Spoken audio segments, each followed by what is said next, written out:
The Iran situation remains messy, but what we have observed with the United States not intervening during the peak of protests has an important implication for European security. So, today, I need to explain why exactly the United States chose to stay out of Iran, at least for now.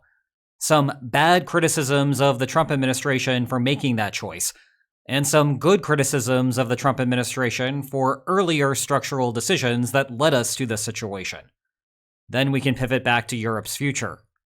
Let me first recap where things stand now. As an immediate caveat, it is way too early to declare anything about the outcome of unrest in Iran. However, about a week ago, reports of protests began dying down. Our best guess is therefore that the peak of protests has indeed passed us, subject to some future spike. The remaining thing that we know that may be worth keeping an eye on is organized resistance from Kurds, but that is it.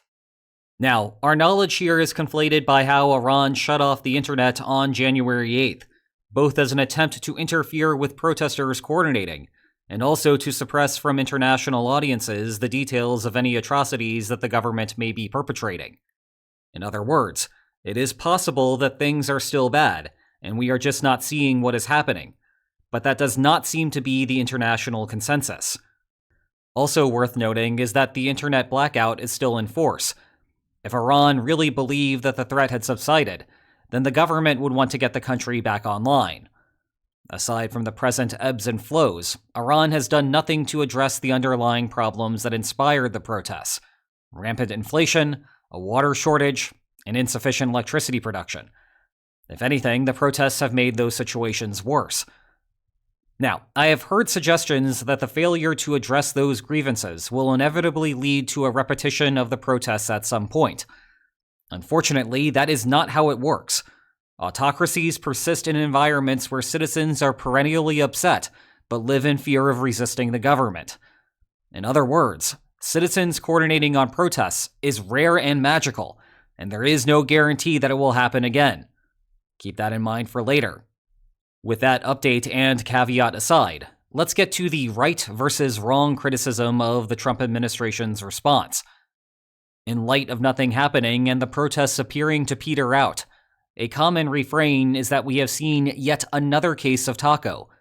Trump threatened to intervene in Iran, chickened out, and the policy failure is his fault.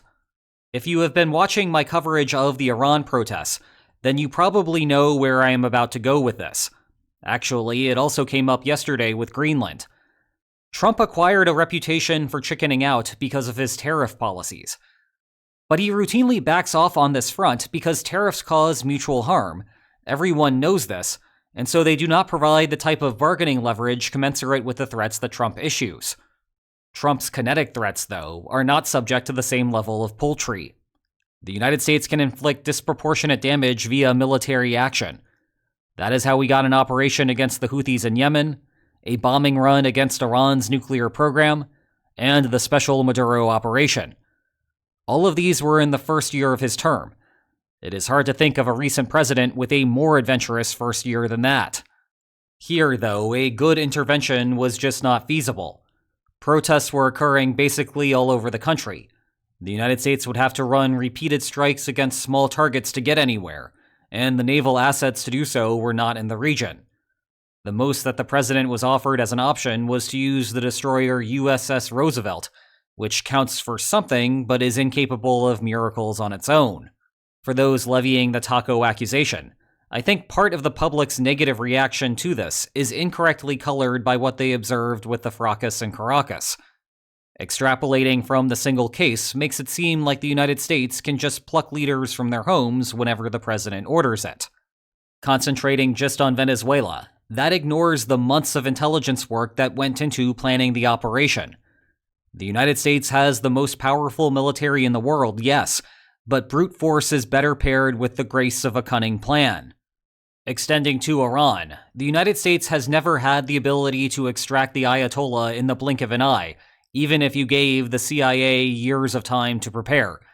Trust me, if it were possible, the United States would have done it decades ago. And although the protests gave the United States new opportunities in Iran, it was not going to suddenly grant special forces the option to arrest Khamenei. U.S. allies in the region agreed with this assessment and lobbied for at least temporary restraint from the White House. Saudi Arabia, Qatar, Egypt, and Israel, all of whom would love to see Iran gone, nonetheless believe that half measures were worse than no measures. Regional instability was the worst possible outcome, and provoking the Ayatollah without capturing him would cause all sorts of domino problems. Israel, in particular, was concerned about Iran firing missiles into the country. The IDF has become increasingly reliant on U.S. assets to shoot down Iran's barrages. But again, the U.S. firepower was not around. Part of the criticism levied at Trump is that he told protesters that help is on the way, inducing them to believe that they were about to get assistance and convincing them to continue their protests, only to be left vulnerable to harsh crackdown measures. I think we should be slightly cautious in attributing Iranians' protest decisions to a single quote. But in any case, I am not sure if there was a better framing. The Lincoln Strike Group is indeed headed to the region. And again, because coordinating on protests requires some level of magic, it is decidedly not a good idea for everyone to go home and then try to repeat the coordination once the Lincoln arrives. Rather, the only way that this reliably works is if the protesters survive long enough for the carrier to arrive, which, it seems, may not have been the case. But if another opportunity arises and the Lincoln arrives and Trump still does nothing, then yes, the taco label would be appropriate. It is just not appropriate right now. Instead, the better criticism to levy at the Trump administration is that there was no strike group in the Middle East at the time, even though historically there has been one there. Now, why wasn't there a strike group there? It is because the Ford had moved to the Caribbean to take charge of the Venezuela operations. The trade-off for U.S. strategists was that redeploying the Ford to Venezuela gave the United States a clear ability to alter Venezuelan policy, at least in the short run. This photo serves to remind anyone who doubts that. There remain plenty of long-term questions about Venezuela, but things are going about as well as can be expected so far. Meanwhile, the benefit to maintaining a presence near the Persian Gulf was the possibility of influencing Iranian politics. But that would be predicated on domestic instability, something that is inherently unpredictable, though notably it is possible that the CIA's estimates were inhibited by focusing bandwidth on Venezuela instead. But, for a third time, protests are magical, and even the CIA dedicating all of its resources to Iran still cannot predict those things. That note aside, we have to judge decisions based on the information that the actors have at the time that they make the decisions. You would not criticize someone for putting a $100 bet on black only for the ball to land on red. You should have known it was going to be red, you dummy. Here, was it better to secure the guaranteed value from Venezuela? Or was the gamble between no value or a ton of value from Iran superior? How you feel about that will depend on your political values, which is not something I am here to dictate to you. But let me make some points both in defense and in criticism of the choice. In defense of the Trump administration, Iran has not had this level of instability since the days of the Shah. Every day before that a carrier sat nearby for the past decade has been effectively for nothing. On the Venezuela side of things, many both in and out of the administration had long sought to dump Maduro after he usurped democratic rule and wrapped himself in cartel politics. In criticism, the argument against the Trump administration's decision is that, in the broader conflict against China, Venezuela was a pawn. Iran is a rook. The risk-return trade-off was worthwhile to keep the Persian Gulf covered. To add some detail to this, if the true concern is about China, then a major part of a long war would be depriving Beijing of all of its oil.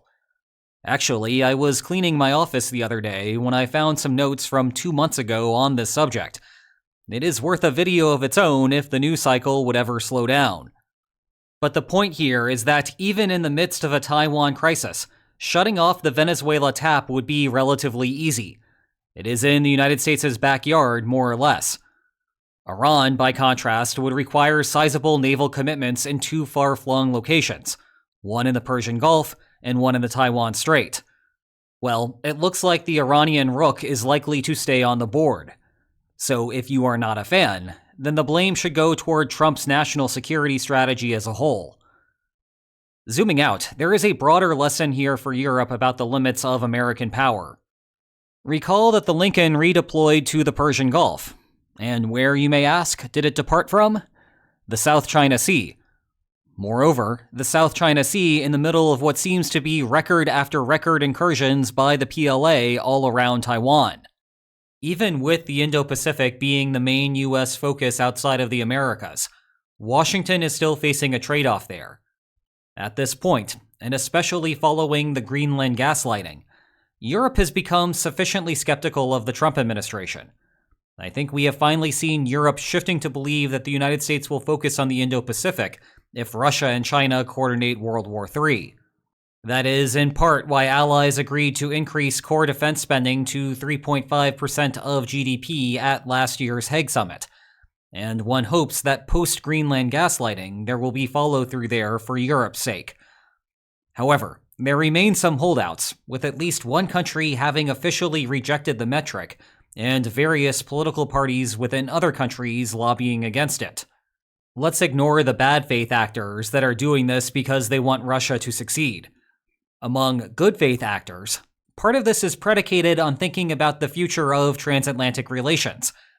It may seem far into the future, but one day there will be a post-Trump world. Actually, it will be 3 years from tomorrow. And as grim as things seem now, the signs there are bright for NATO. In fact, US public opinion polls on NATO are reaching all-time highs. A Reagan Foundation survey from November 2025 showed 68% of respondents having a favorable view of NATO, compared to just 22% having an unfavorable view. This was up from 62% in May 2024, the last of the surveys conducted before Trump returned to office. In other words, Trump's policies along these lines are not popular within the United States. No fresh presidential candidate would want to adopt them. Only J.D. Vance might be stuck with them as a part of his connection to the administration. In that light, there is discussion among European politicians to hedge on their security future. They understand that Trumpian policies could continue, but they should not make every investment as though this is locked in as the path forward. That is a healthy perspective to have, and it ought to inform military production choices today. However, there is a tendency to attribute every Trump administration decision to the quirks of Donald Trump himself, rather than recognizing the underlying strategic considerations coming from the Pentagon. For example, would you expect a President Rubio to levy tariffs on European allies to try to coerce a sale of Greenland? Probably not. But he will remain concerned about Arctic security. That is because those concerns come from career folks at the Pentagon, who will still be in their positions no matter which party wins in 2028. President Josh Shapiro, for example, will still be confronted with security concerns up north. Same if it is Gretchen Whitmer or whoever. Nowhere is this more prominent than in the prioritization dilemma between the European and Indo-Pacific theaters. Many administrations sought to make a pivot to Asia. Many failed. At this point, though, the United States has made that transition, and we are very unlikely to see a reversion from the next administration. But despite the focus on the Indo-Pacific, the United States still had to withdraw its carrier presence from the region because it does not have enough metal to cover all of its bases. Think about what that means for Europe, which falls lower on the prioritization scale. The lesson here for Europe is that the continent cannot expect to receive ample American assistance in a time of need, regardless of who is president. The upshot is that it makes Europe's investment decisions just a bit easier, because it does not have to optimize over two different future worlds, one where Trumpian policies continue, and one where more traditional national security figures enter office. Europe needs to invest like the continent's survival depends on it regardless. Now, European leadership already understands this. You may have noticed the shift in policymakers describing China as the Western coalition's pacing threat, not Russia. But let this be a warning that the United States' moment of unipolar military strength was fleeting. It is a new era, and Europe ought to arm as such. You know, the limitations of US metal also have important implications for how Europe should think about operational strategy. That is the main reason I wanted to go to Estonia last month. And maybe if the world would calm down for a second, I would tell you about it. But 2026 keeps biting us. For now, you can watch this video on my visit to a NATO cybersecurity exercise in Estonia, where I traveled about 7,000 kilometers to basically see nothing at all. But that was the point. Or if you enjoyed today's video, then you could please like, share, and subscribe. And I will see you next time. Take care.